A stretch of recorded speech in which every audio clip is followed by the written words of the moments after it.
excited po ngayong umagang ito na magpuri at sumamba sa ating Panginoon. Pakitanong nga po yung katabi mo, excited ka ba kapatid?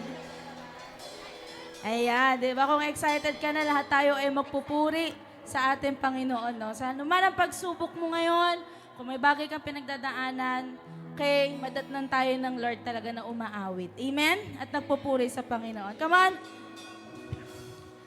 Ikaw ang aking pastol, hindi magkukulang, sapat na. Come on! At higit pa, ang biyaya mo'y sagana at umaapaw, sapat na.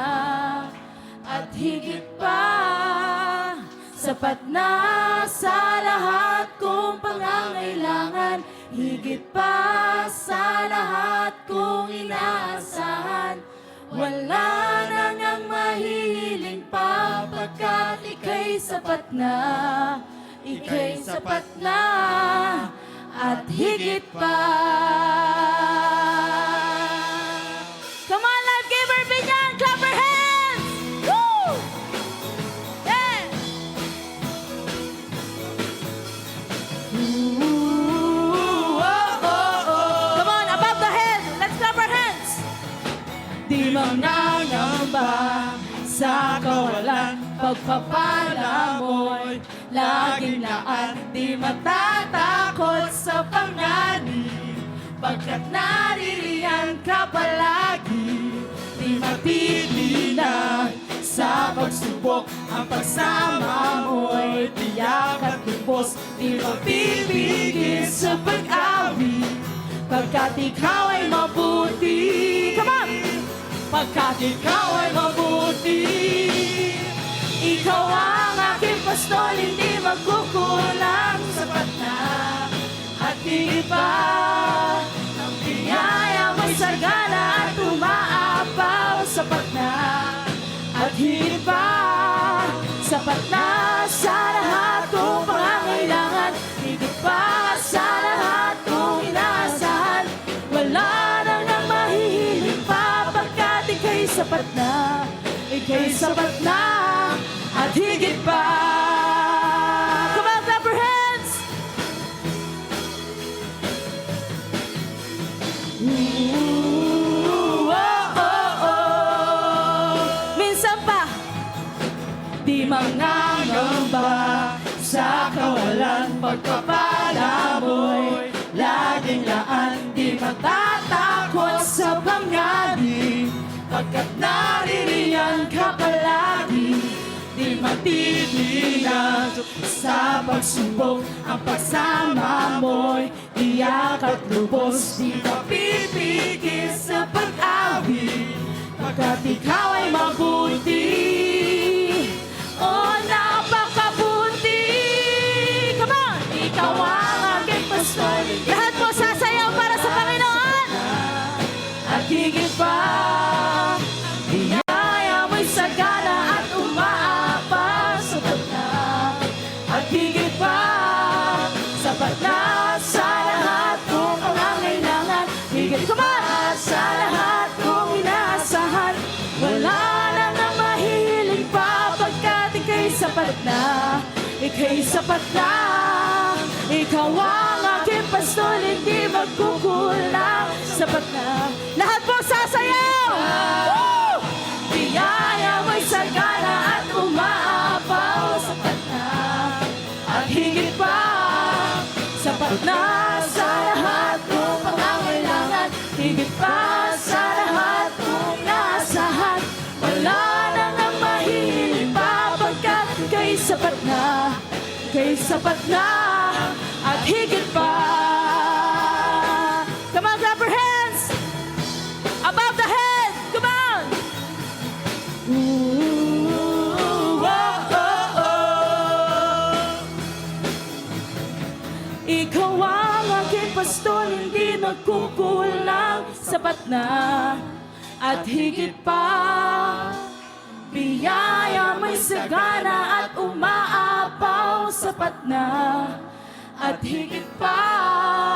Sapat na sa lahat kong pangangailangan, higit pa sa lahat kong. Come on, church! Wala na sapat na, ika'y sapat na.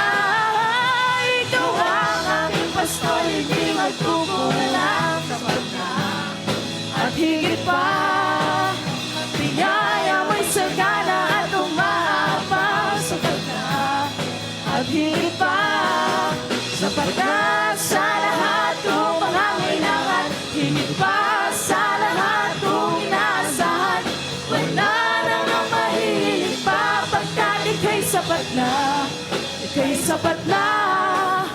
Wala nang ang mahilig pa, pagkat ika'y sapat na, ika'y sapat na. Minsan pa, wala nang ang mahilig pa, pagkat ika'y sapat na, ika'y sapat na, at higit pa.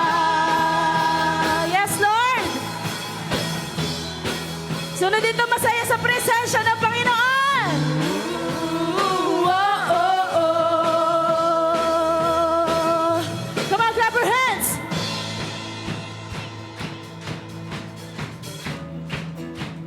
Sabi mo sa katabi mo, nag-enjoy ka ba, kapatid? One. Come on, let's sing. Marami nang nagbago, ngunit di ang pag-ibig mo, Jesus. Ikaw ang katiyakan, ako'y magtitiwala. Ikaw ang pag-asa, tatahakin ang landas na ika'y kasama ko. Lahat sisigaw! Sa araw na to,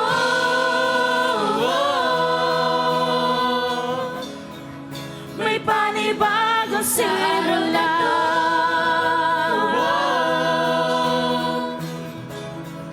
May bagong kabanata, may lakas na harapin ang bukas. Kabutihan mo'y panghahawakan ko, may panibagong simula. Lahat na life giver, tatanon! Hey! Hey! Oh, Jesus.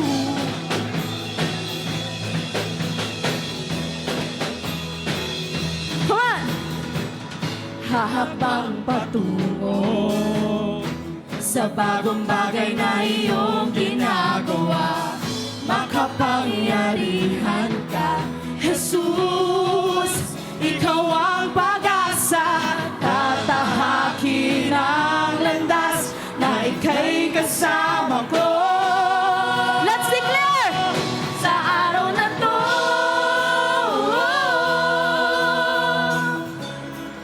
may panibagong simula.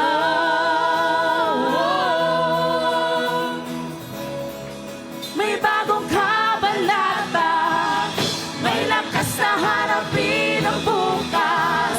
Kabutihan mo'y panghawakan ko, may panibagong simula.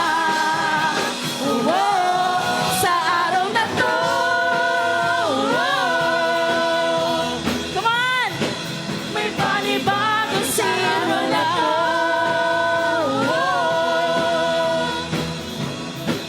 May bagong kabanata, may lakas na harapin ang bukas. Kabutihan mo'y panghawakan ko, may panibagong simula. Come on, tatanon! Woo! Let's celebrate in the name of Jesus!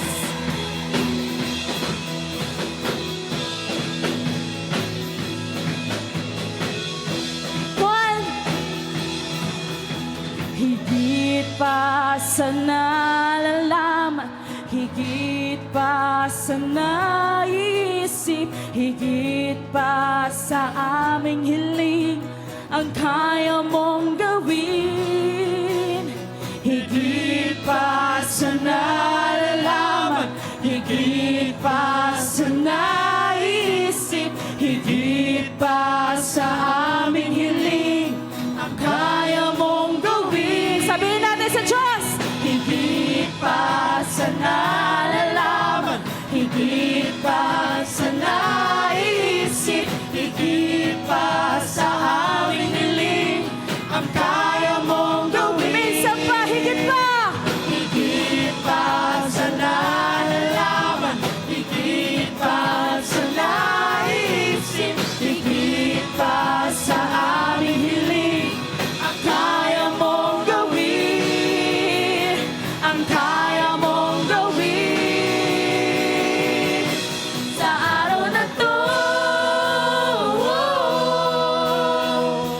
Yes, Lord! May panibago simula.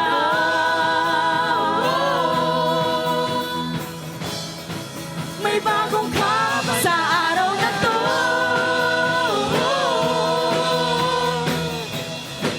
May panibago simula.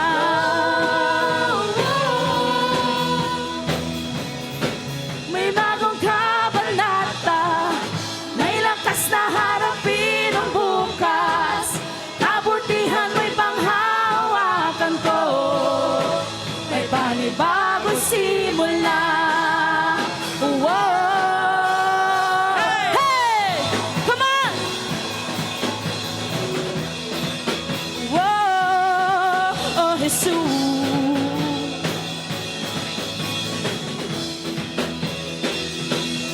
Thank you, Jesus! Sige pa, palakpakan natin si Lord na malakas. Amen. Sino dito naniniwala na higit ang Diyos sa lahat sa ating buhay? Come on, can you raise up your hands to God right now? Lord, salamat po sa matindi mong presensya. Ngayong umagang ito, Lord, gusto ka namin katagpuin. Lord, as we worship you, as we praise you, O God, dinggin mo ang aming panalangin, Panginoon. Come on, bigay mo ang buong puso mo, buong lakas sa ating Panginoon.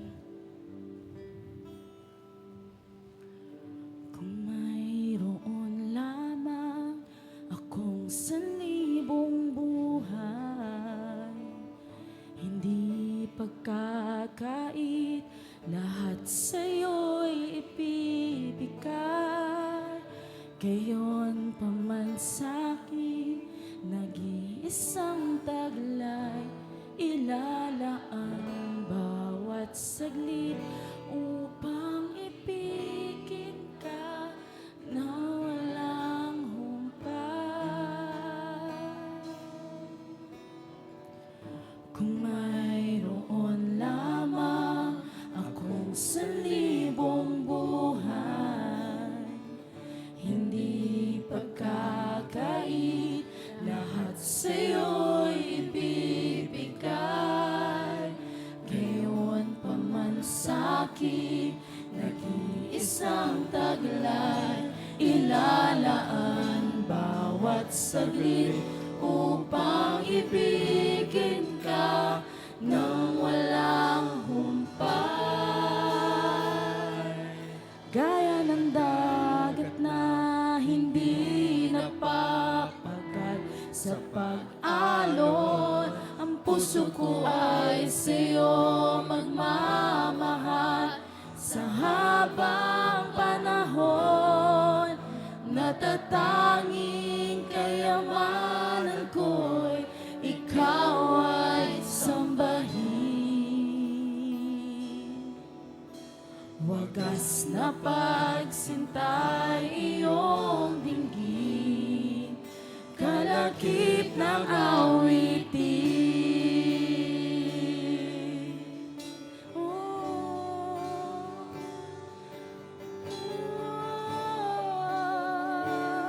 Minsan pa, awitin natin. Kung mayroon lamang akong sanlibong buhay, hindi pagkakait, lahat sa'yo'y ibibigay.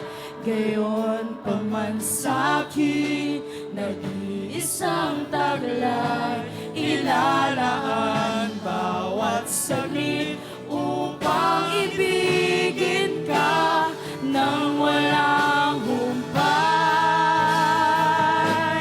Gaya ng dagat na hindi napapagay sa pag-alon, ang puso ko ay sa'yo magmamahal. Sa habang panahon, natatanging kayamanan ko'y ikaw ay sambahin. Wagas na pagsintay iyong dinggin, kalakip ng awitin. Come on,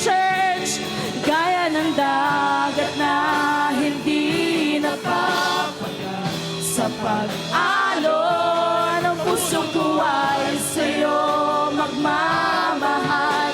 Sa habang panahon, natatanging kayamanan ko, ikaw ay sambahin. Wagas na pagsinta iyong dibdib, kalakip ng awitin. Oh, come on church, purihin mo ang Panginoon. Oh Diyos, come on, give the highest praise. Just open your mouth, just open your heart to Jesus. Purihin mo ang Diyos, oh Diyos.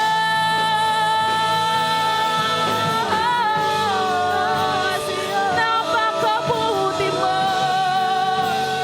napakabuti mo.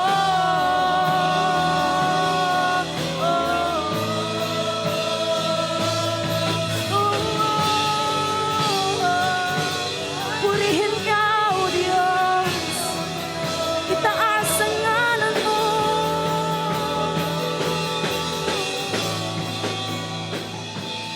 Kaya ng dagat na hindi napapagat, sa pag-alon ang puso ko ay sa'yo magmamahal.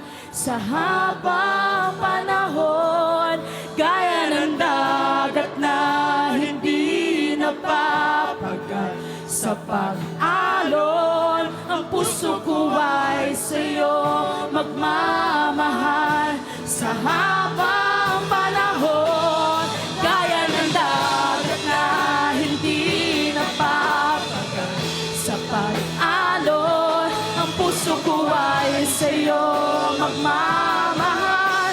Sa habang panahon, natatanging kayamanan ko, ikaw ay sambahin. Wagas na pagsinta iyong bibig, kalakip ng awitin.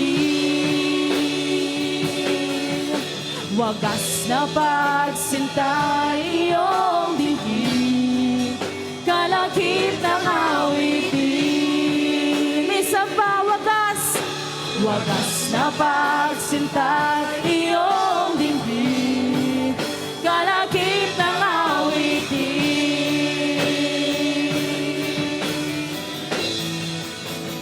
Ngalan mo'y higit sa kalangitan. Ngalan mo'y higit pa sa yaman ng mundo. Higit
Pwede ba palakpakan natin si Lord?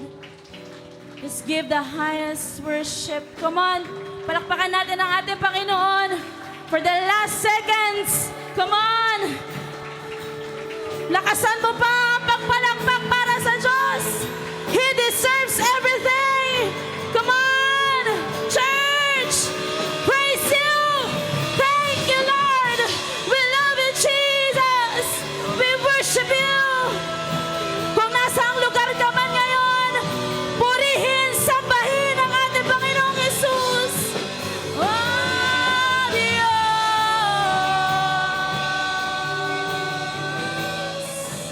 Thank you, Jesus! We praise you! Lord, Ikaw ang maitaas. Ikaw ang maiangat sa aming mga buhay. Higit ka, Lord God. Higit ka sa amin. Higit ka sa mundo, Panginoon. Kaya deserve mo lahat na makita kami ng mga anak mo, Panginoon, na sumasamba. Maabutan mo kami, Lord God, na napupuri, nagtataas ng kamay para sa iyo. At nagpapasalamat sa kadakilaan at kabutihan mo, Panginoon. We love you, God. Ito po ang aming panalangin sa pangalan ni Jesus. Amen and amen and amen.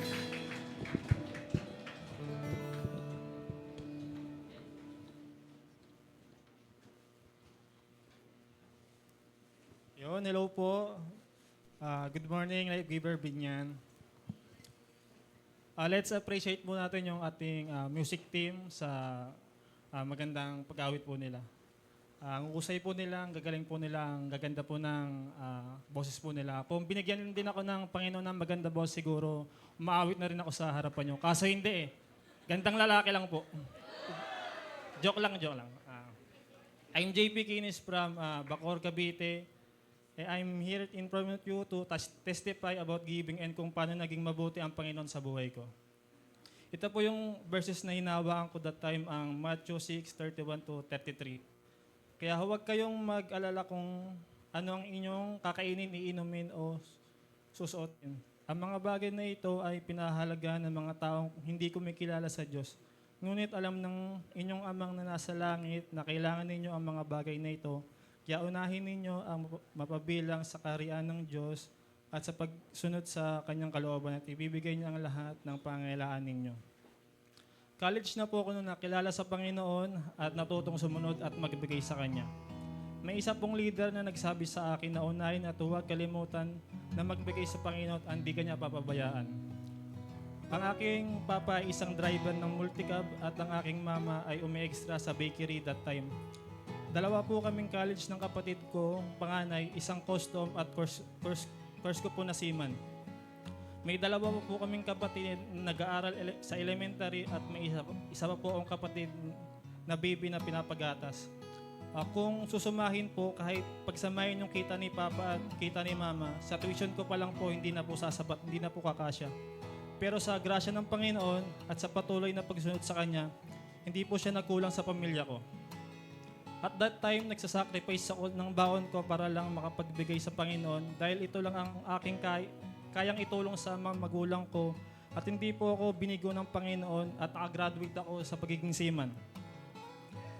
Dahil na rin po sa kagustuhan ko na makatulong sa pamilya ko at hindi na maging pabigat, nag-work po ako kahit hindi po related sa course ko tulad ng pag-construction, crew sa Jollibee, naging dicer bagger at naging encoder din po ako. Para po hindi na humingi ng pang-training sa aking pagsisiman. Kilala niyo po ba si Goku?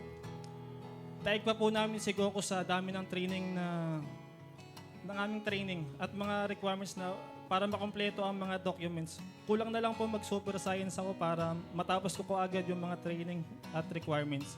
Pero first ko po itong nag-work. God gave me opportunity dahil may 3 company po na nag-hiring. Kahit na wash out na po yung mga nalalaman ko sa pagbabarko, nagpatuloy pa rin ako dahil dala ko naman ang tiwala sa Panginoon at umaasa na matatanggap. Sa unang company po, bagsak po ako dahil hindi ko po napasa ang kanilang exam at interview. Sa pangalawang company po, hindi po ako natanggap dahil wala daw po akong backer. At sa pangatlo po, sumubok po ulit ako. Sinabihan po ako na hanggang 3 take lang po yung exam, kung hindi, bagsak ka na at hindi ka na makakatanggap. Nakadalawang take na po ako ng exam at isang take na lang po, hindi na papasa at bagsak kung hindi ako matatanggap. So hindi lang po 2 beses kung binabasa yung mga questionnaire, mga 5 ulit po para po talaga sure ako. Sa tagal ko po doon, ako na lang po mag-isa ang nag-i-exam. Ito po yung miracle na nangyari sa buhay ko. Kumilos po ang Diyos dahil yung interviewer lumabas sa office niya at tinulungan niya ako na sagutan ng exam ko. At noong ini-interview na ako, sinabi ko po talaga ang totoo na first po akong nag-work at hindi po ako nakapag-review ng maayos. Binigyan niya po ako ng time at ng list na itatanong niya para may ideya po ako para masagot ko siya. At nakapasa po ako. Ito po yung mga imposibleng pangyayari dahil ang mga interviewer ay stricto at binabayaran sila para mag-hire ng magagaling at makapag-benefit sa company nila. At pwede rin akong sabihan na bumalik na lang ako dahil pasarado na yung company. Pero posible pala ito sa Panginoon. Dahil sa Panginoon, kaya niyang gawin posible ang mga imposibleng pangyayari. At sa pagbabarko po, napakahirap at napakadelikado ng trabahong ito. Kaya po lagi po akong humihingi ng proteksyon sa Kanya. At ma-share ko lang din po na 1 taon po akong kumpleto ang aking pagdidevotion dahil siya lang po talaga ang kinakapitan ko. At ngayon po, patuloy pa rin akong binibless ng Panginoon. Patuloy pa rin ako sa pagbabarko at dahil sa kabutihan niya, nakapunta na po ako sa iba't ibang bansa. Tulad po sa Egypt, sa Africa po, sa Germany, saka sa Denmark. At nakatulong na rin po ako sa magulang ko. Nakapagpagawa po ako ng tindahan para sa kanila at napayos ko rin po yung bahay namin. At nakatulong na rin po ako sa tuition ng aking kapatid. At last year lang po, dahil po sa favor ng Panginoon sa akin, nakabili po ako ng brand new na motor. Sa totoo lang po, wala po talaga akong budget pangbili ng motor, pero sa grasya po niya, nag-provide si Lord para hindi na po ako mahirap mag-compute. At last month lang po, binabless ko po kay Dad. Hindi po mangyayari lahat ng ito kung hindi ko po kasama ang Panginoon at lahat ng meron ako ay galing sa Kanya. Gusto niyo po ba mangyari rin sa inyo ang mga imposibleng pangyayari ay maging posible sa pamamagitan ng Panginoon? Kaya po gusto ko po kayong i-challenge na mag-sacrifice kayo na unahin at huwag kalimutan na magbigay sa Panginoon. Kaya po pakitaas po ang ating mga sobre at mag-pray po tayo. Yes, Heavenly Father, thank you po sa araw na ito at sa opportunity ito na magbigay at mag-offer po sa inyo. Alam ko po na hindi amount ang tinitignan nyo, kundi willingness ng puso namin na magbigay sa iyo. Dalangin ko po na gawin ninyo rin posible ang mga imposibleng pangyari sa buhay po nila. I honor you and I worship you in Jesus' name. Amen.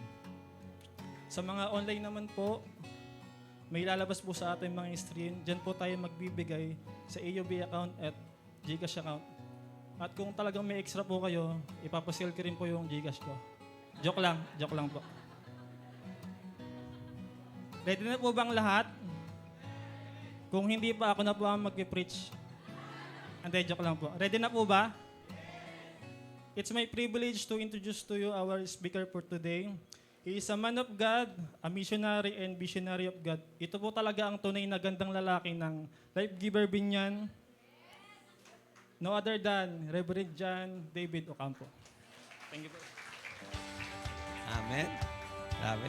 Nagjo-joke ka na. Kain ng umaga, walang ganyan, ha? Nakuha mo na yung kumpiyansa mo, ha? Alright. Amen. Palakpakan naman natin ng Lord. Amen. And grabe, napakabuti ng Lord sa buhay ni JP. Amen. And you know what? Una sa lahat po, okay lang, pwede pakipatay na itong electric pa na to. Ayan. Okay. Ayan, thank you. So, ayan. Okay? You know what? Sobrang ganda nung testimony. It's because, okay, normally kapag ang isang tao nagkakumita ng pera, 'di ba, lalo kapag kabataan, ang direction is papunta sa sarili. Pero 'di ba, I think magandang practice and encouragement sa ating mga youth, 'di ba? At the moment kumita na kayo ng pera, hindi agad ang unang agenda mo ay sarili mo kundi pamilya mo. Tama ba? Saka naman nakakita ng Sima na pagbili ng motor, hirap na hirap pa siya. Bakit? Kasi nga yung pera niya pumunta sa pamilya eh. Pagpapaayos ng bahay, di ba? Pagtulong, di ba? So, hindi ko sinasabi na ubusin niyo lahat. Pero di ba, ang ganda nun, di ba? Kasi karamihan ngayon, di ba? Pag kumita, sarili, gadget, cellphone. Dapat yan, may sarili ng kotse yan. Tama. Pero alam mo yun, yung pagmamahal sa pamilya, sobrang importante. Kaya challenge ko sa mga kabataan, even mga young pro ngayon, pag kumikita na kayo, di ba? Dapat, okay, gumagaan na yung buhay nung, di ba? Hindi naman sa ikaw sasalo lahat. Pero kahit papaano, di ba? Dapat yung magulang mo, kahit, di ba, naibalik mo yung tulong sa kanila. Tama? Tama ba yon? Okay, hindi ko sinabing kalimutan mo sarili mo. Okay, of course, importante yan. Pero sana, nakakatulong ka na sa pamilya mo. Importante yon. Tama ba yun? Palakpakan natin ang Panginoon. Thank you, Lord. Ilan po excited dito sa umagang ito? Tama ba? Grabe ang gagawin ni Lord. Sige po, let's pray. Lord, be with us. Samahan mo kami. And I pray na yung mensahe mo ay tumama sa puso ng bawat isa ngayon. Physical and virtual. Walang malalampasan. At dalangin namin na mangusap ka po sa bawat kaluluwa na naririto. So, ito po ang aming dalangin sa pangalan ni Jesus. Amen. Palakpakan natin si Lord. Okay? Anong balita? Kamusta kayo? Tanong mo nga katabi mo, anong balita? Okay? Ano bang balita na sagap nyo ngayon? Okay? What's the news lately? O what's the trending news?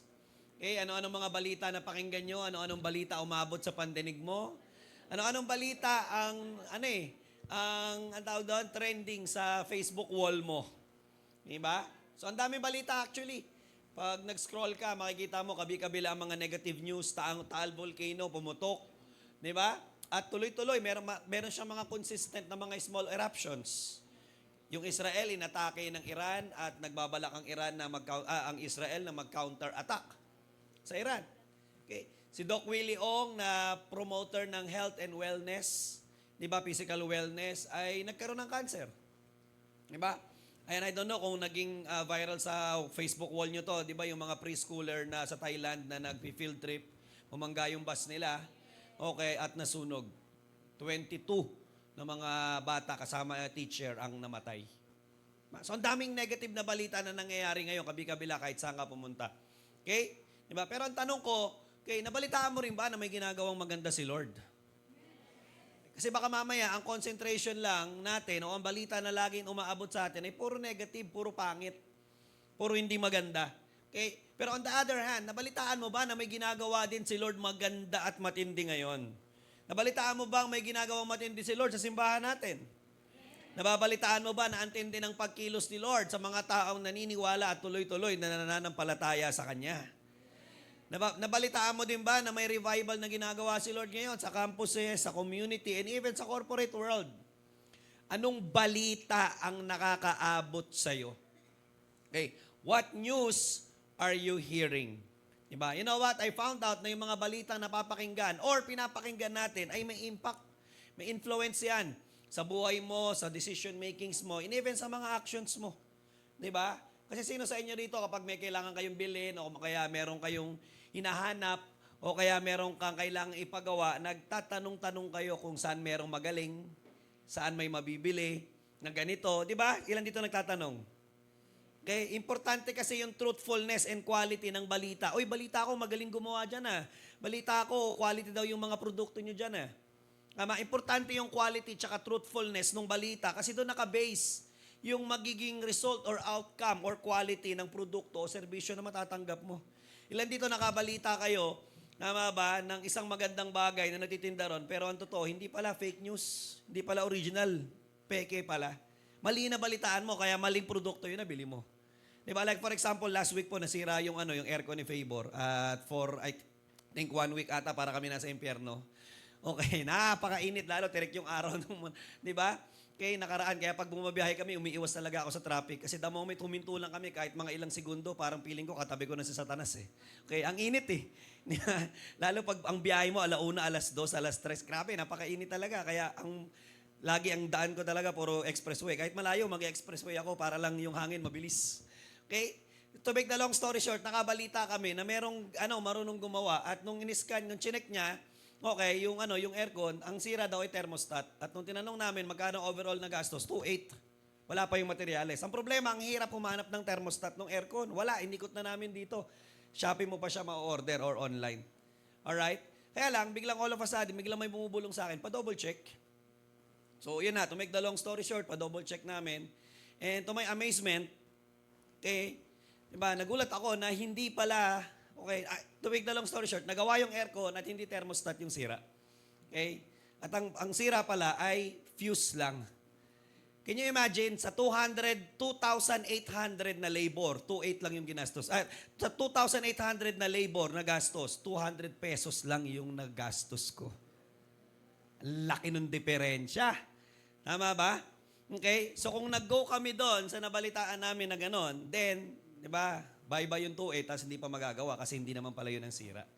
So may importante, ano ba nababalitaan mo? Kasi baka mamaya yung mga nababalitaan mo, hindi naman totoo. Tama? Ilan dito ngayong umaga gusto mo ng quality at mapagkakatiwalaang balita? Tama, hindi po ako reporter at newscaster ngayong umagang ito, pero preacher po ako. Okay, at ang ibabalita ko sa inyo ay ang kabutihan ng salita ng Diyos. Ilan dito excited sa good news na dala ng word ni Lord? So yun po, pag-uusapan natin, our topic is about, anong balita? Okay? Diba? Tinan mo ngayon katabi mo. Mukha bang chismoso? Hindi. Okay, mukha ba siyang may dalang balita? Alright? Diba? So yan. Okay? Thank you, Jesus. So ang ating pag-uusapan ay manggagaling sa John chapter 4, verses 46 to 53. Ang sabi dito, once more, markahan natin yung verse 46, sobrang powerful niya. Once more, he visited Cana in Galilee, where he had turned the water into wine. So, bumalik daw si Lord sa Cana, kasi ito yung lugar kung saan nagpamala si Lord na matinding himala, kung saan yung tubig ay ginawa niyang wine. Okay, don't get me wrong. Baka mamaya sabihin nyo, oy, pambira, pwede pala mag-inom eh. Kasi even si Jesus. Di, kultura kasi nila yan. At wine lang yung pinag-uusapan dito. Hindi Red Horse, hindi Alfonso. Bahala na kayo kung ano yan. Tama ba? Okay? So, yun. And sabi dito, and there was a certain royal official whose son lay sick at Capernaum. So, meron daw isang high-ranking official na yung anak niya ay may sakit at taga-Capernaum sila. Okay? So si Jesus nasa Galilee, siya nasa Capernaum. 47, when this man heard that Jesus had arrived in Galilee from Judea, he went to him and begged him to come to heal his son who was close to death. So nung nabalitaan nung royal official na to na ang Panginoon ay dumating sa Galilee, agad-agad siyang bumiyahe para kunin ng Panginoon, dalhin sa bahay niya para ipag-pray ang anak niyang malapit ng mamatay. 48, unless you people see signs and wonders, Jesus told him, you will never believe. 49, the royal official said, Sir, come down before my child dies. Sabi ng royal official, Sir, Lord, okay lang po ba? Mamaya na po kayo mag-preach, di ba? I-stop niyo po muna yung pag-preach niyo. Sumama na po muna kayo sa akin kasi yung anak ko malapit nang mamatay. Life and death na eh. Okay? Pero sagot ng Panginoon, verse 50, Go, Jesus replied, your son will live. Grabe. Okay? Imagine mo, pambira, bumiyahe ka, papunta doon sa lugar para sunduin ng Panginoon, pero pagdating mo doon, sabi ni Lord sa'yo, umuwi ka na, magaling na anak mo. Ha? Paano yun? Okay? Ang hirap. Pero sabi ng Bible, the man took Jesus at his word and departed. Grabe. Okay? Can you imagine yung buhay? Ilan dito kaya mong itaya ang buhay mo, buhay ng mahal mo, buhay ng mahal mo sa buhay sa salita ng Lord? Tama ba? Imagine mo yung sitwasyon nung royal official, okay, ay mamamatay na yung anak niya. Tama, kaya nga kinuha niya, kaya nga pumunta siya kay Lord eh. Kasi gusto niya siguraduhin na mabubuhay yung anak niya, kaya ang goal niya, kunin si Jesus, dalhin sa bahay niya para ipag-pray yung anak niya. Kasi alam niya, nabalitaan niya na si Lord ay gumagawa ng himala. Amen? Kaya lang pagdating niya doon, imbis na sumama si Lord, pinauwi na siya, umuwi ka na, magaling na yung anak mo. Okay lang sana kung sa panahon natin ngayon, okay lang, sige, wait lang Lord, tatawag lang ako . Diba? Para ko i-confirm kung yung sinabi mo ngayon ay totoong talaga nangyari. Ang problema mo, itong panahon na to, wala namang communication na meron tayo ngayon. Walang internet, walang technology na ganun. Tama? Hello? Kung ikaw yung tatay, maniniwala ka ba at uuwi ka ba? At pangahawakan mo ba yung sinabi ni Lord, magaling na yung anak mo? Can you imagine, tinaya nung tatay yung buhay nung kanyang anak sa salita ng Panginoon? Diba? Anong kaya mong itaya para sa salita ni Lord? Anong kaya mong ipatong? Tama ba? O kaya mo bang ipatong ang buhay mo, kinabukasan mo, at buhay ng mga mahal mo sa buhay sa salita ng Diyos? Grabe yan. Okay? So ano ginawa? Kinuha yung word, pinangawakan, umuwi na siya, at sabi ng Bible, verse 51, while he was still on the way, habang bumabiyahe pa siya, pauwi, his servants met him. Nag-meet sila halfway sa gitna habang bumabiyahe siya with the news. Excited yung mga servant nung nakita nilang magaling na, bumiyahe na sila. Yung royal official, nung sinabi ni Jesus magaling na, umuwi na rin siya. So nagtagpo sila sa gitna ng kalsada. Nang sabi sa kanya, Sir, good news, magaling na po yung anak mo. Oh, grabe. Okay, 52, when he inquired as to the time when his son got better, anong oras ba gumaling yung anak ko? They said to him, yesterday at 1 in the afternoon, the fever left him. Kahapon po, 1:00 ng hapon. 53, the father realized that this was the exact time at which Jesus said to him, your son will live. Grabe. Pambira, eksaktong oras kung kailan sinabi ni Lord, kahapon yun na. Yun yung time na kinausap ako ni Lord, magaling na yung anak ko. So ano nangyari? So he and his whole household believed. Amen. At siya at ang buong sambahayan niya ay naniwala. Amen. Ilan dito gusto ng balita? Ilan dito gusto ng mabuting balita, magandang balita galing kay Lord? 3 balita po mapapakinggan natin ngayon. Number 1, Jesus has arrived. Okay, dumating ang Panginoon. Tama? So kung malaman mo, isa sa pinakamagandang balita na matatanggap mo sa buhay mo ay ang pagdating ng Panginoon. Tama? Okay, ilan dito naniniwala ka dumating na ang Panginoon sa buhay mo? Ilan dito, alam mo na nag-arrive na si Jesus sa buhay mo? Verse 46, once more he visited Cana in Galilee where he had turned the water into wine. And there was a certain royal official whose son lay sick at Capernaum. When this man heard, nabalitaan niya na dumating si Lord galing ng Judea, papuntang Galilee. Naku, nasa Galilee ang Panginoon. Diba, alam natin yun ang story, ang kwento ay umikot sa isang official, high-ranking officer, diba, na merong anak, na yung anak niya ay mamamatay. Kapag ikaw yung anak mo nasa alanganin at nasa bingit ng kamatayan, at alam mong malala ang kondisyon, any moment mamamatay na, hindi ka na mapakali niyan. Yung hindi mo nga lang mabigay yung gusto ng anak mo, ang hirap na Yung hindi mo nga lang mabayaran yung pag-aaral niya, ang hirap na Tama ba yun? Hello? Yung nilalagnat nga lang siya okay?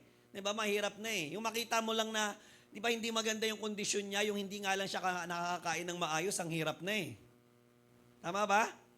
Okay? Paano pa kaya kung yung alam mo, paano pa kaya kung yung anak mo, alam mo, dying. Malamang worried, stressed, anxious, fearful, panicking, mixed emotions na yung nangyayari dun sa tatay. But you know what? Things change when the royal official heard a news. Nagbago lahat nung yung royal official nakarinig ng balita. Tama? Depende talaga yung mararamdaman mo sa balita na papakinggan mo Pag may nakarating sa'yo na balita na negative, matatakot ka Tama?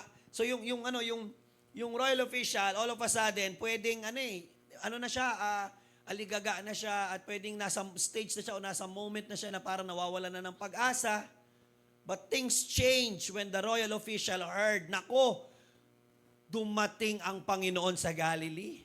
Pinakamagandang balita talaga ay maririnig mo parati sa pagdating ng Panginoon. PowerPoint po. One of the most transforming news that anyone can hear is a beautiful news about Jesus' arrival.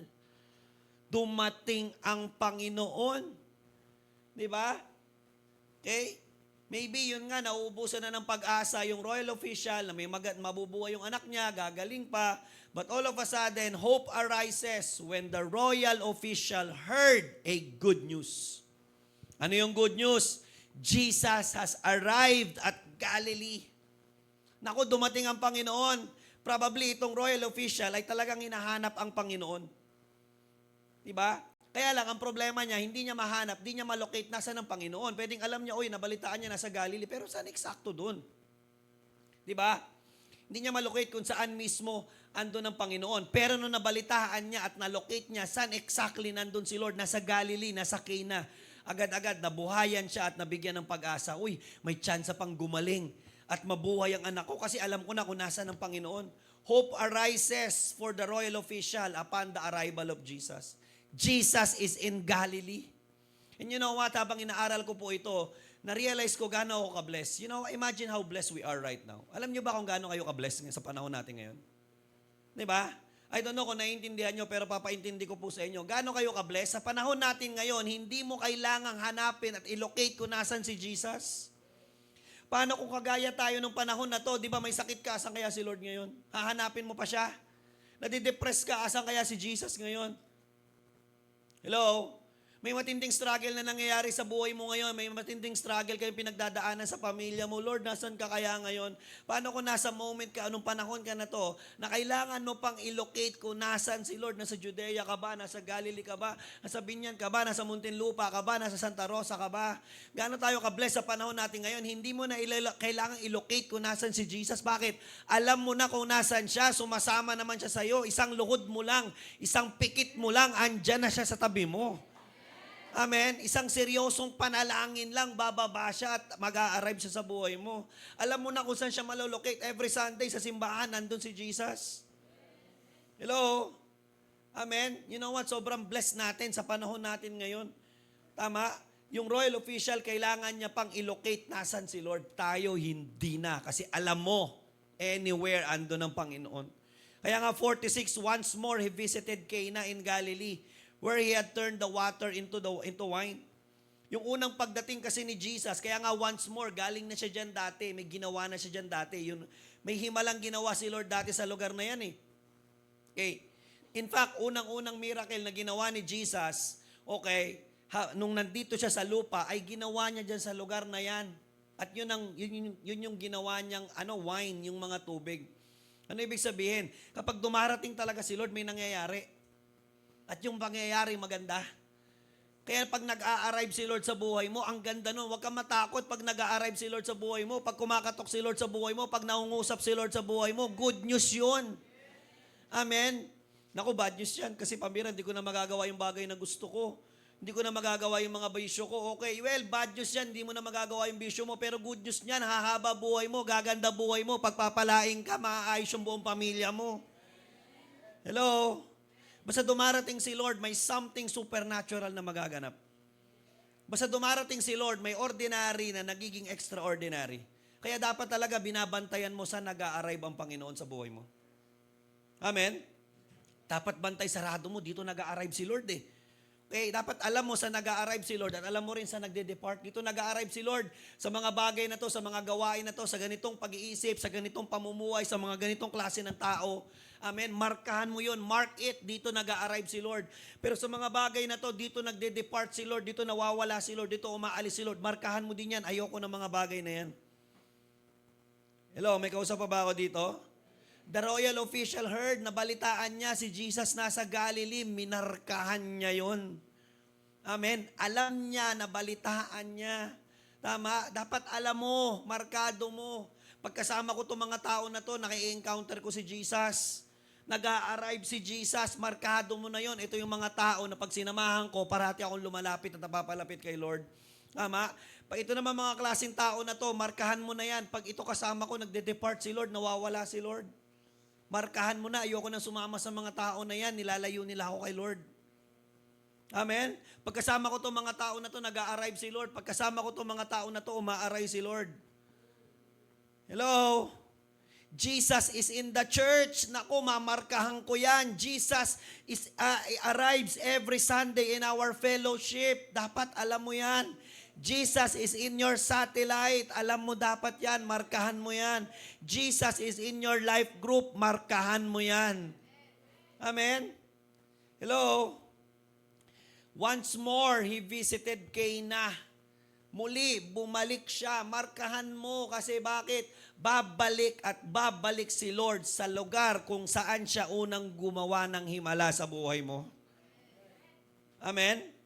Huwag kang magde-depart sa lugar kung saan mo na-encounter at na-experience ang kapangyarihan ng Panginoon.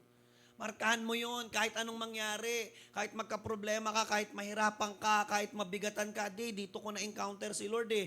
Dito ko nararanasan ng Panginoon. Dito ko naririnig si Lord. Di ako aalis dyan. Bakit? Babalik at babalik si Lord sa lugar, sa pamumuhay, sa gawain, sa pag-iisip. Tama ba?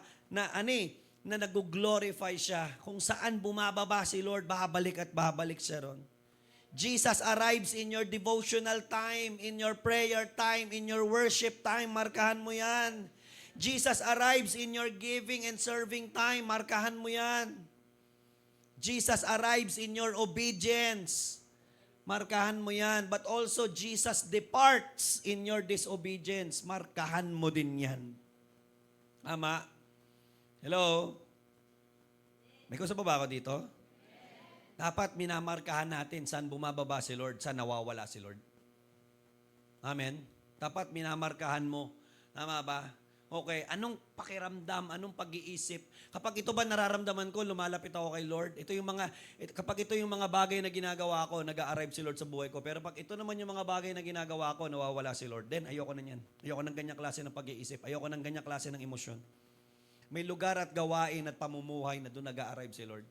Pero may lugar, di ba, pamumuhay at pag-iisip na doon nagde-depart si Lord. Markahan mo yun. Amen? Yan mo nga yung katabi mo. Di ba? Markahan mo na lang yan. Ay, pambira. Di ba? Nilalapit ka ba niyan kay Lord? Markahan mo. Okay? Lawayan mo siya. Okay. Di ba? Amen. Anong balita? Nag-arrive ang Panginoon. Anong balita? Tama ba? Okay, nag-a-arrive si Lord. Amen? Ilan dito gusto mo mag-arrive si Lord sa buhay mo?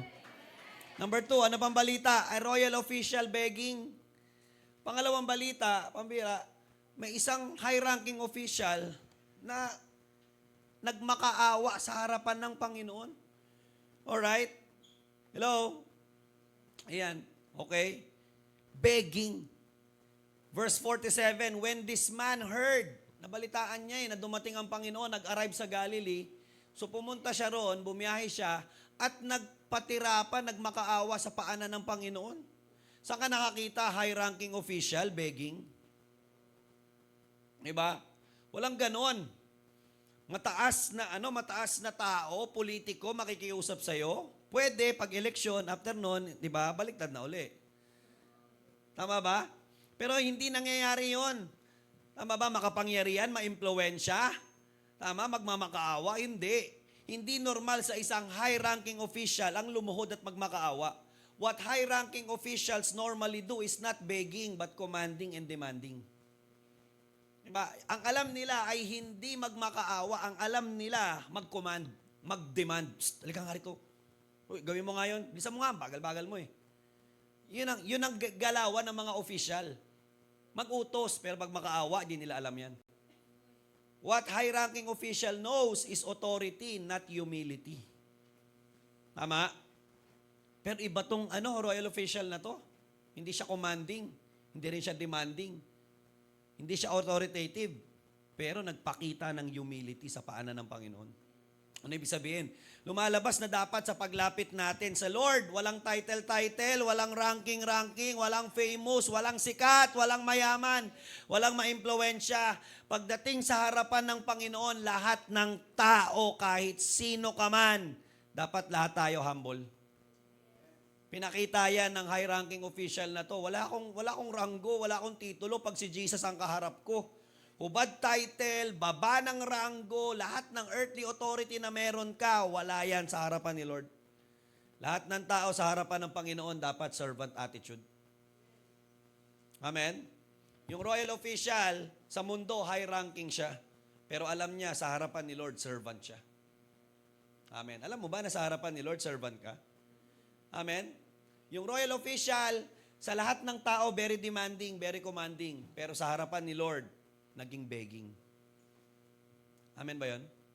Diba? The Greek word of beg is erotao or erotao. Bahala kayo kung paano niyo ipopronounce. Alright?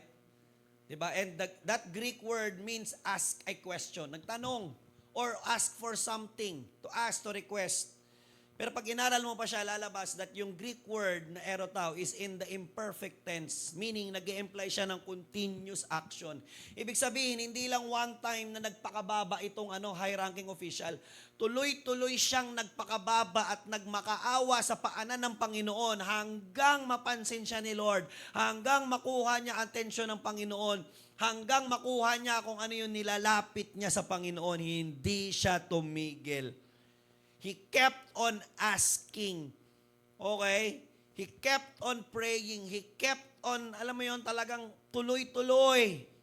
He doesn't take no for an answer. Lord, di ako papayag na hindi mo ako mapapansin. Di ako papayag na hindi mo ako maririnig. Kaya for me, the exact word, o the accurate word dito is persistent begging. Persistent. Okay?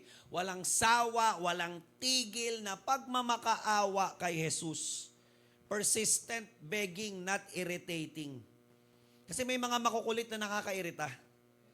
Tama, tinan mo yung katabi mo. Okay? Ano siya? Makulit o nakakairita? Both po, makulit na nakakairita. Di ba? Okay, pero ito, makikita natin, never na nairita si Lord sa kanya. Di ba? Ano ba ang kulit mo? Tumigil ka nga dyan. Ang ingay, tahimik ka nga. Wala. Tama ba? Lumalabas na never maiirita si Lord sa persistency ng mga taong nananampalataya at nagtitiwala sa Kanya. Hindi maiirita si Lord sa kulit mo, sa paghingi mo ng bagay, diba, na gusto mo makuha sa kamay ni Lord na alam mong tama. Amen ba yon? Kaya, in fact, yung royal official's attitude towards Jesus is much like the persistency of Jacob. Noong time na nakikipag-wrestling si Jacob sa Lord. Diba? Na nakasulat yan, John 32 verse 26. Sabi ni Lord, can you imagine, nagre-wrestling sila, okay, inalaw siya ni Lord. Okay, Genesis 32:26, the man said, let me go for it is daybreak. Okay? Nag-umpisa silang mag-wrestling di ba? Madilim Sabi niya, magbubukang liwayway na, sisikat na yung araw, bitawan mo na ako. Pero sagot ni Jacob, I will not let you go unless you bless me.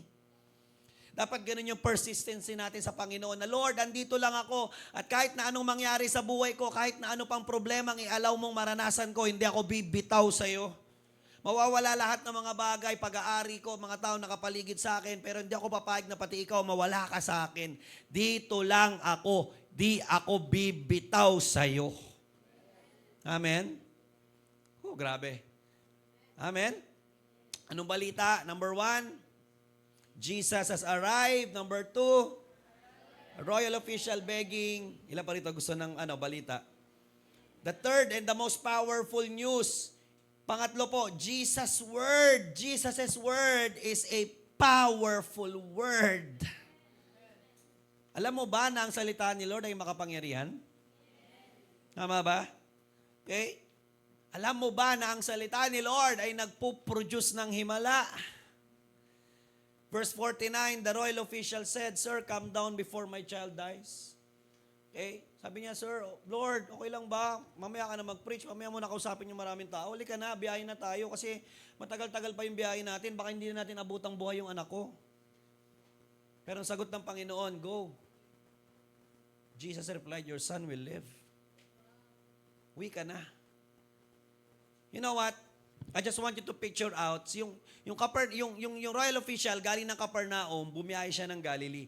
And the gap between Capernaum to Galilee is around 20 miles. Nung panahon nila, it will take you almost 2 days travel from Capernaum to Galilee. So imagine mo yung royal official, bumiyahe siya ng halos 2 araw para makarating kung saan nando ng Panginoon. Para bitbitin ng Panginoon at iuwi sa bahay niya. So 2 days papunta, 2 days pa uwi, 4 na araw ang kakailanganin. Hello? Yung effort, yung biyahe, yung tagal. Tapos pagdating mo doon, biglang hindi sasama si Jesus sa'yo. Nak, uwi ka na, magaling ni anak mo. Lord naman, pambira naman, bumiyaya ako ng pagkalayo-layo, pauwiin mo na ako. Ano namang assurance ko na magaling ni anak ko? Baka naman tinatamad ka lang.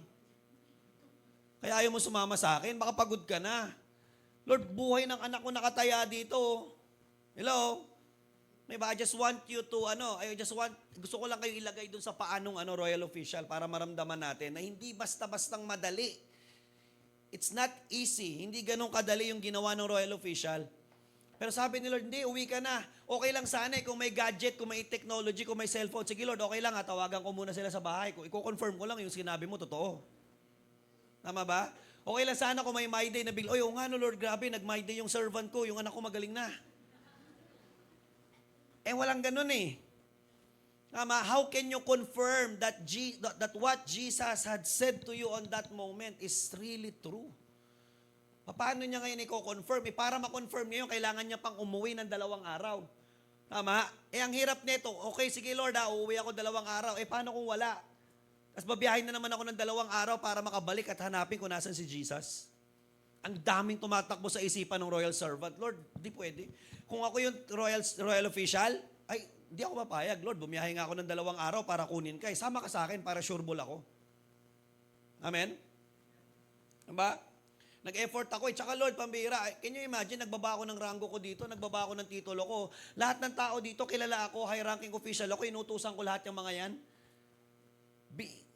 At stake integrity ko dito, at stake ang ko dito, reputasyon ko dito. After neto, nakita nila ako nagmamakaawa sa'yo, baka hindi na ako irespeto ng mga yan. Pero wala akong pakialam kasi ang goal ko, gumaling anak ko. Tama ba? Pero sasabihin mo sa akin, umuwi na ako, magaling na yung anak ko. Anong assurance ko sa salita mo? Hello? Pwedeng ganun eh. Pero alam mo, ano sabi ng Bible? Okay? The royal official took Jesus at His word. Hindi niya na kailangan ng assurance. Hindi niya na kailangan ng confirmation. Para sa kanya, sapat na yung sinabi ni Lord. Oh Lord, sinabi mo ba? O sige Lord, dahil sinabi mo, uuwi na ako. Grabe. Alam mo, makikita natin dito din, isa pang nakita ko dito, hindi sa lahat ng panahon yung sagot at solusyon na nakikita mo, yun din ang sagot at solusyon ni Jesus. Ang pamamaraan ng official, kunin si Jesus, idalhin sa bahay nila, ipag-pray yung anak. Pero sabi ni Lord, meron akong mas magandang strategy. Hindi parati strategy mo ay strategy ni Lord. May mga pagkakataon nagtutugma strategy ni Lord. Pero hindi sa lahat ng panahon. Parati mas mataas. Okay? Jesus has another way or method or strategy of answering and solving your greatest problem. Tama? Hello? Imagine the royal official placed the life of his son, of his dying son upon the words of Jesus. Ano kaya mong itaya para sa salita ng Panginoon? Kaya mo bang itaya ang kinabukasan mo para sa salita ng Panginoon? Kaya mo bang itaya ang buhay mo, buhay ng mahal mo para sa salita ni Lord? Amen? Hello? According to the history, possible na yung royal official na ito ay official na nagsiserve under Herod Antipas. So lumalabas na hindi siya Roman officer. Ito ay Jewish kasi nagsiserve siya okay kay Herodes. Okay. Therefore, possible na yung royal official ay isang believer ni Jesus. Kasi nga servant siya nung official sa palasyo ni Herod. At nababalitaan niya lahat ng matitinding ginagawa ni Jesus. Kaya gano'n na lang kanyang desperation na kahit 2 days, okay lang yan, kahit 2 days, nabalitaan ko kung anong kayang gawin ni Jesus, kaya pupuntahan ko siya, naniniwala ako kasi sa kanya. Tama. The royal official believed on what Jesus can do. But Jesus showed to the royal official what His word can also do. Amen? Alam mo kaya kong gawin? Opo Lord, alam ko. Pero sabi ni Lord, papakitaan kita ng kayang gawin din ng salita ko. Convince yung royal official sa kayang gawin ni Jesus. Pero hindi pa siya convinced sa salita ni Jesus. Kaya pinakita ni Lord. Amen? Alam niya, nabalitaan niya ang kayang gawin ni Jesus. Tama? But Jesus challenged the royal official to believe also in the words of Jesus. You know what? Ito yung lately, paulit-ulit na minimeditate ko. You know what? Napansin ko lang sa Bible, totoo lang, diba? I think, diba kanina, gaano tayo ka-bless? Hindi mo na kailangang i-locate kung nasan si Jesus. Manalangin ka lang, ando na siya. Mag-a-arrive na siya. Magsimba ka lang, mag-a-arrive na siya. Amen? Hello? Isang seryoso at mataimtim na panalangin, andyan na si Lord. Hindi mo na kailangang hanapin kung nasan siya kasi lagi naman siya sumusunod sa'yo. Pangalawa na katotohanan, bakit sobrang blessed natin? You know what? Pansin ko sa Bible, lahat sila, wala naman silang church noong unang panahon, wala naman silang mga conferences na meron tayo, wala silang mga revival, wala silang mga retreats. Tama ba? Hello, ang meron lang sila ay isang matinding encounter at salita ni Lord, pero sapat na yun, pinangahawakan na nila yun at buong buhay nila, yun lang ang hawak nila. Isang encounter kay Lord at isang matinding salita kay Lord hanggang kamatayan nila, dala-dala na nila yun. Amen? You know what, tayo, totoo lang, gano'n tayo ka-bless. Ang dami mong means para makarinig ng salita ni Lord. May life group ka, may Sunday fellowship ka, may satellite ka, may mentoring ka, may personal devotion ka pa, may mga conferences pa tayo, may retreat, may training pa tayo. Ang dami-dami nating salita ni Lord na napapakinggan, pero hirap na hirap tayong humawak sa salita ni Lord. Amen? Sila nung panahon na to, totoo lang, isang salita lang ni Lord, hahawakan na nila yon hanggang kamatayan nila, hindi nila bibitawan yun. Andiyan ba kayo? Ano sinasabi dito ng Panginoon? Kung naniniwala ka sa akin, dapat naniniwala ka rin sa salita ko. Kung, diba sabi ni Lord, pinuntahan mo ako dito para bitbitin pauwi doon sa bahay mo. O hindi ko na kailangan sumama. Ito lang salita ko, ibitbitin mo pauwi sa bahay mo. Ako na rin yung umuwi sa bahay mo. Parehas lang kami. If you believe in me, you believe also in the power of my words. If you believe in what I can do, then also believe in what my word can do. Anong balita? Yung word ni Lord powerful. Anong balita? Yung word ni Lord naghihimala. Anong balita? Yung word ni Lord totoong totoo. Legit siya, hindi siya fake news. Sabi ni Lord, uwi ka na, buhay na siya. Pag uwi ng servant, buhay talaga yung anak niya. Kung hindi naniwala at pinilit, di ba? Kaya alam ni Lord kung ano gagawin niya eh. Na-realize ko bakit hindi sumama si Lord. Baka hindi nila aabot ang buhay. 2 araw pa silang babiyahe. Pero sabi ni Lord, Nak, di na natin kailangan bumiyahe ng 2 araw. Ngayon pa lang umuwi ka na, sinasabi ko sa iyo, buhay na. Andiyan ba kayo? Amen. Alam ni Lord eh. Ano balita? Yung word ni Lord bumubuhay. Anong balita? Yung word ni Lord nagpapaganda ng buhay. Anong balita? Yung word ni Lord hindi sumasablay. Hindi siya fake news. Okay? Kaya pag kinausap ka ni Lord, dapat panghawakan mo na yun, buong buhay mo, mangyayari yun. Amen? Kahit pa yung sinasabi ni Lord ay kabaliktaran sa senaryo ng buhay mo ngayon. Kahit pa yung sinasabi ni Lord ay taliwas doon yung nararamdaman mo ngayon. Amen? Hello, kaya nga yung opening ng story, verse 46, once more he visited Cana. Yung opening ng story ay nag-i-imply na ng gagawin ni Lord. Kasi yung unang-unang himala na ginawa ni Lord sa Cana ay nangyari din, gamit lang ang salita ni Lord. Amen? The first miracle that Jesus performed in Cana happened because ang pinaniwalaan at sinunod ang salita ng Panginoon. John 2 verse 5. Okay, nagkakagulo na silang lahat dun sa kasalan, hindi na nila alam kung anong, naku, wala nang wine, magkakagulo na. Okay, sige po, John 2 verse 5, sabi lang nung nanay ng Panginoon, kayong mataranta, basta sabihin nyo lang, basta gawin nyo lang kung anong sinasabi niya sa inyo. Tama ba? Just do whatever He tells you. At dapat sa buhay natin, ganito katindi yung kapit natin sa salita ni Lord. Gulo ng buhay mo, di mo naiintindihan kung ano nangyayari. Ang dami mong problema, patong-patong, ang dami mong pangangailangan, ang daming kailangang unahin. Basta kung ano lang sinabi ni Lord sa'yo, gawin mo lang. Miracles will happen. Just do whatever Jesus tells you to do. Makakaahon ka sa hirap. Just do what Jesus tells you to do. Makakalaya ka sa pinakamatinding struggle mo. Just do what Jesus tells you to do. Gawin mo lang kung anong sinasabi ni Lord. Hindi kung anong sinasabi ng emosyon mo. Hindi kung anong sinasabi ng sitwasyon mo. Hindi kung anong sinasabi ng mga tao sa paligid mo. Ang accurate ay kung ano sinasabi ng salita ni Lord sa'yo. Amen? Dapat parati ang driving force, ang powerful driving force natin, what Jesus tells you. Bakit kahit ang dami yung problema mo, naglilingkod ka pa? Yun ang sabi ni Lord. Tama ba? Ba't lagi kang positibo sa buhay? Sabi ni Lord, never naman akong sinabihan ni Lord na maging negative. Tama ba? Ba't lagi mong inuuna yan? Sabi ni Lord, unahin ko yan. Bakit kahit wala ka ng pera, nagbibigay ka pa? Sabi ni Lord. Hindi ako gagawa ng isang bagay na hindi sinabi ni Lord. Kahit mahirap yan, kahit mabigat yan, pa sa sinabi ni Lord, gagawin ko yan. Kasi alam ko, yan ang magpuproduce ng miracle sa buhay ko. Amen? Lord, hello? Tama? Kaya lang, lagi na lang, sabi kasi ng puso ko Sabi kasi ng isip ko Sabi kasi ng sitwasyon ko Diba? Yan ang tunay na sabi-sabi lang. Amen? Diba? And again, diba, first miracle yan. And naulit-uli nung time na to. And second miracle nangyari. Bakit? Pinaniwalaan na naman ang salita ni Lord. John 4:50, ito na yung kwento. Sabi ni Lord, go. Jesus replied, your son will live.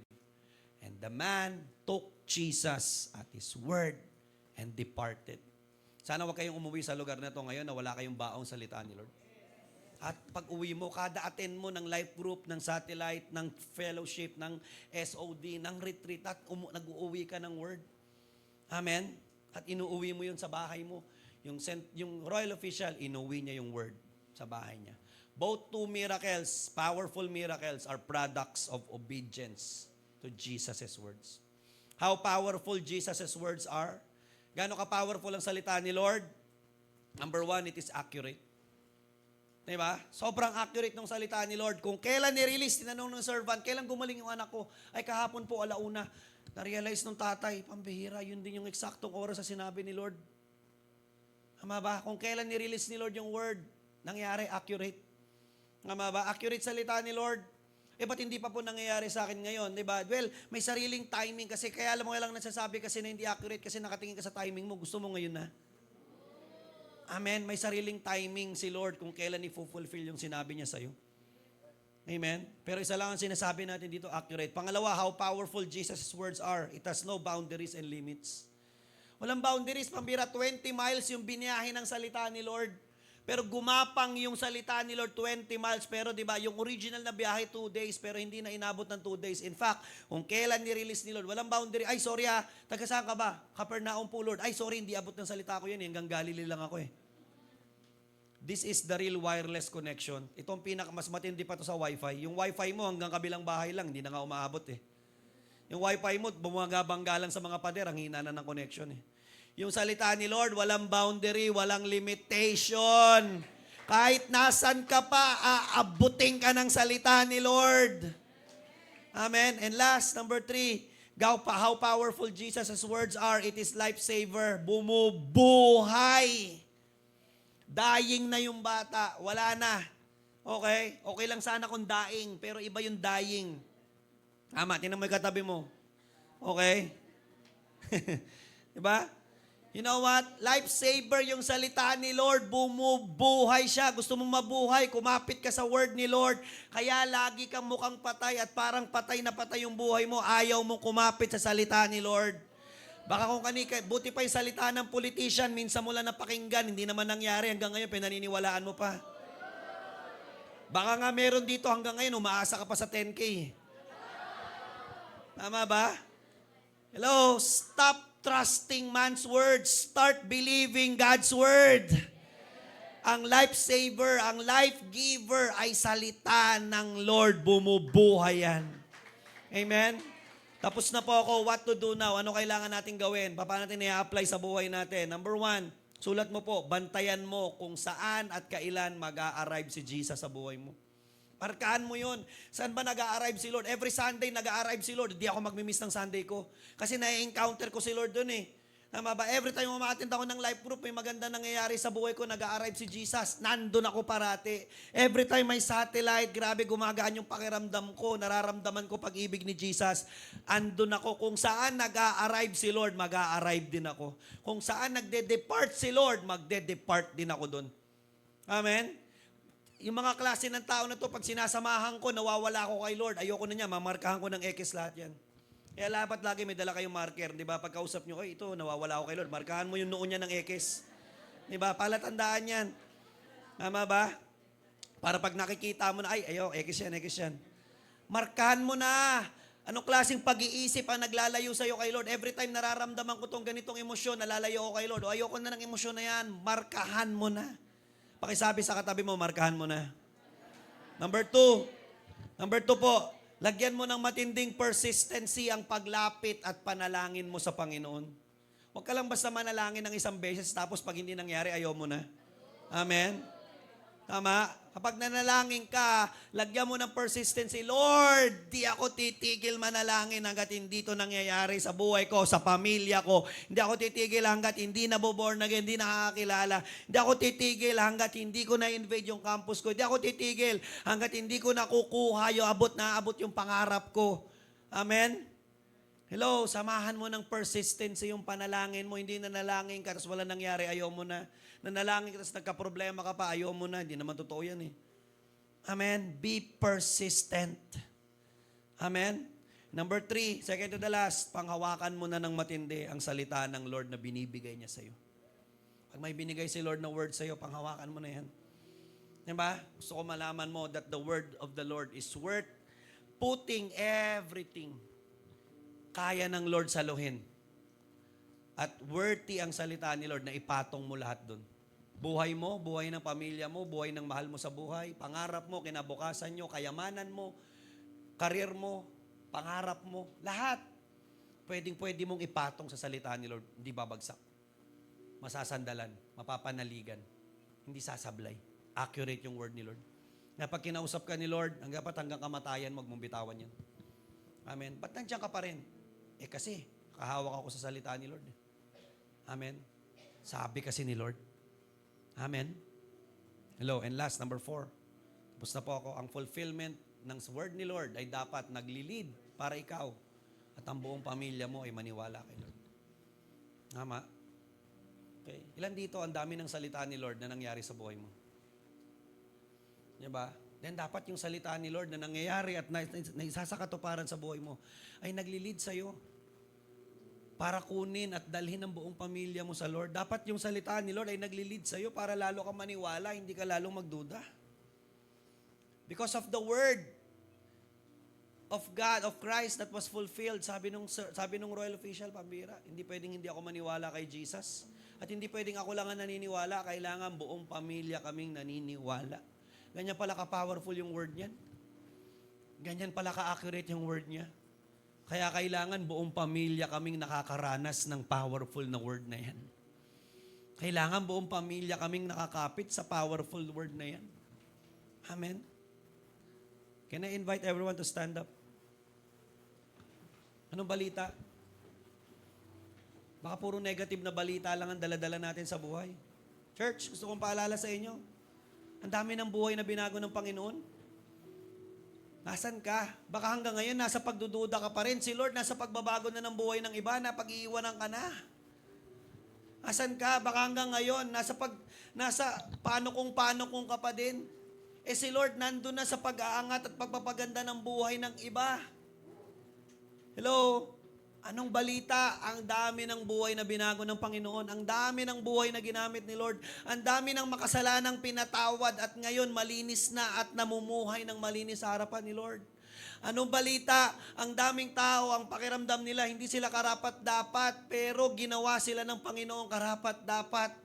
At ngayon, sinasakatuparan at sinasapamuhay nila ang purpose ng Panginoon sa buhay nila. Anong balita? Baka ikaw na lang ang inaantay ni Lord para magamit ka niya. Baka ikaw na lang ang inaantay ni Lord, pagtitiwala mo na lang sa salita niya ang inaantay para bumaba at bumuhos na ang matinding himala ng Diyos sa buhay mo. Anong balita? Naghihimala ang Panginoon. Makapangyarihan ang salita ng Panginoon. Gustong mag-arrive ni Lord sa buhay mo. Anong balita? Gusto ni Lord gumalaw sa buhay mo. Gamitin ka at gawing tulay ang buhay mo para ikaw at ang buong pamilya mo ay makakilala sa Panginoon. Can we close our eyes? Lumapit tayo ngayon sa Panginoon. Yung royal official, alam mo, hindi nagdalawang isip itaya ang buhay ng kanyang anak sa salita ng Panginoon. Hindi ko alam kung ano yung challenge ni Lord sa iyo ngayon. Pero gusto ko malaman mo, ang salita ni Lord ay tunay na matibay. Ang salita ni Lord ay tunay na makapangyarihan.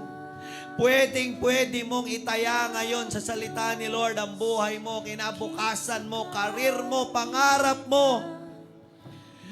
Buhay ng mga mahal mo sa buhay. Right now, hindi ko alam, baka meron dito, kinausap ka ni Lord, may word na binigay sa'yo, pero hindi ka naniwala. Mas nangibabaw sa'yo yung takot. Mas nangibabaw sa'yo yung paano kung. Mas nangibabaw sa'yo yung hirap. Mas nangibabaw sa'yo yung nakikita mo kaysa doon sa gustong gawin ni Lord sa buhay mo. Gusto ko malaman mo, kausap ka ni Lord ngayon at hindi ka tinatalikuran ng Panginoon. Bagkus, binibigyan ka uli ng tsansa ni Lord na, eto ako, eto ang salita ko, abutin mo na, panghawakan mo na, totoo ang salita ko, eto ang magliligtas sa'yo, eto magbabago ng buhay mo, eto magpapagaan ng mga bigat na dala mo, eto ang tunay na pamamaraan at solusyon ng pagbabago at pag-aayos ng buhay mo. Humingi ka ng tawad ngayon sa Panginoon kung hindi ka nakakalakad sa salita ni Lord. Pero mag-commit ka ngayon, Lord, handa na akong lumakad. Handa na akong kumapit sa iyong mga salita. Come on, hold on.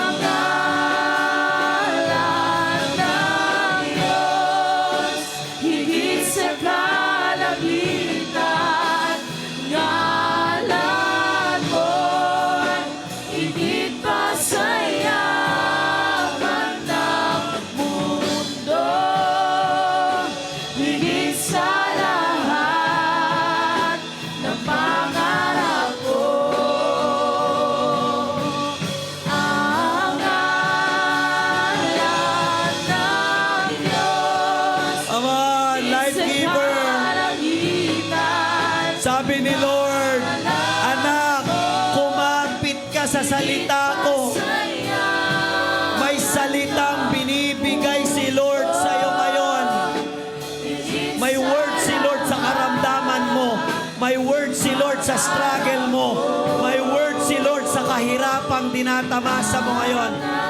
May word si Lord na binababa sa iyo. Hawakan mo. Took it. Take it. Take God's word right now. Take it. Kung naniniwala ka sa Panginoon, maniniwala ka sa salita niya. Come on, come on, come on. Come on. Receive. Receive the words of power. Receive the word of blessing. Word of healing. Word of salvation.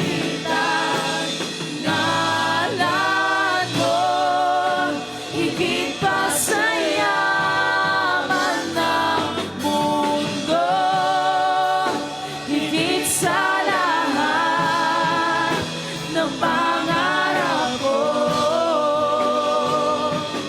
Ang ngalan ng Diyos. Lord, lumalapit kami sa iyo. Humingi ng tawad sa mga panahon binaliwala namin ang salita mo. Kasi meron kaming pamamaraan na yun ang gusto namin. Pero Lord, yung salita mo pala, ang pamamaraan mo ng pag-aayos, pagpapaganda, pagpapatibay at pagsasagot at pagbibigay solusyon sa aming buhay. Patawarin mo kami for neglecting your word, for not believing wholeheartedly on your words. But this time, Lord, we believe in the power of your words. Lord, nagko-commit kami, Panginoon. Never na kaming aalis sa lugar, pamumuhay, pag-iisip, gawain, kung saan ka nag-a-arrive, saan ka bumababa. Bagkus, Lord, aalis kami sa mga lugar, pag-iisip, pamumuhay, Lord, na inaalisan mo at inaayawan mo sa amin. We will be persistent in asking, in serving, in praying, in worshiping until, Lord, something happens. And Lord, most likely, more importantly, we will hold on firmly, completely, Panginoon, upon your words. Ang driving force na namin ay salita mo. Kung anong sinabi mo, yun ang gagawin namin. Kung anong instruction mo, Lord God, yun ang susundin namin. It's not, hindi na po emosyon, hindi na po sitwasyon, kundi Lord, gagawin namin kung anong sinabi mong gagawin namin. Kahit mahirap, kahit mabigat, basta sinabi mo, gagawin namin. Kasi alam namin, ang salita mo ay kapangyarihan mo. Ang salita mo, Panginoon, ay nagpo-produce ng himala. At ang salita mo ay nagdadala at nagbibigay ng buhay. Thank you, Lord, sa umagang ito. Salamat po. Tulungan mo bawat isa ngayon. physical man na nandito, even virtual, talagang Lord, iuwi namin ang iyong salita sa aming mga bahay at buhay, O God. Just like the royal official who took you at your word, Lord, this very morning, we are taking your word at yun po iniyayakap namin. At baon namin araw-araw bit-bit sa aming buhay. Hanggang sa muli kang dumating o kami ay iyong kunin. Salamat po. Thank you so much. Ito po ang aming dalangin sa pangalan ni Jesus. Amen and amen. God bless you po.